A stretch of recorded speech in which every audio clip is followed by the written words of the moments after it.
Nagsagawa ng fire drill activity ang Bureau of Fire Protection Davao Region sa dalawang mall sa Davao City. Layon nitong hasain ang kakayahan ng publiko sa pagtugon sa mga insidente ng sunog.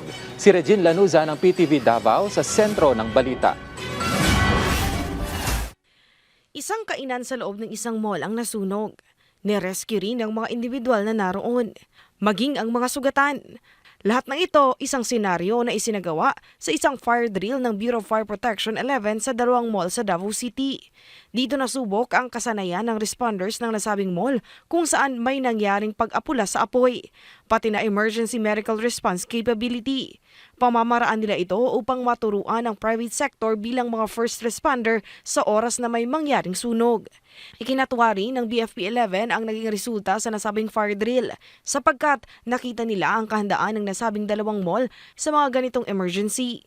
Yung drill kasi na to, ma'am, is part of their responsibility din sa mga establishment natin dito, ma'am, no, na of course to teach the tenants, the clients, the customers, lahat mga mall goers nila na kung may mangyaring sunog, may mangyaring kahit anong emergency sa loob, alam nila yung gagawin, ma'am, kasi napakahalaga nito, ma'am, no.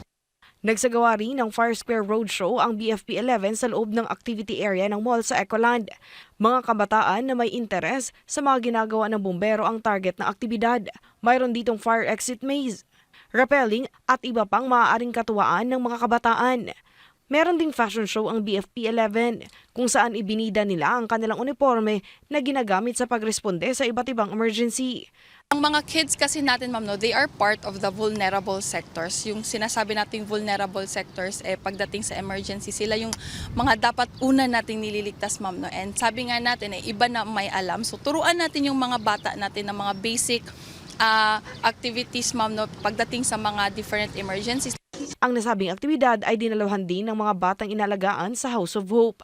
Ayon sa inang Serena, first time silang makasaksi sa nasabing event at masaya siya na nakasali ang kanyang anak. In case nga, og na mga mahitabong sunog, learn po nilang kung saan nilang buhaton. Basta bata pa sila. Ang aktibidad ay alinsunod pa rin sa Fire Prevention Month tuwing buwan ng Marso. Layunin nitong ma-educate ang iba't ibang sektor sa komunidad sa mga dapat gawin sa oras na may sunog upang mailayo sa peligro ang buhay ng mamamayan.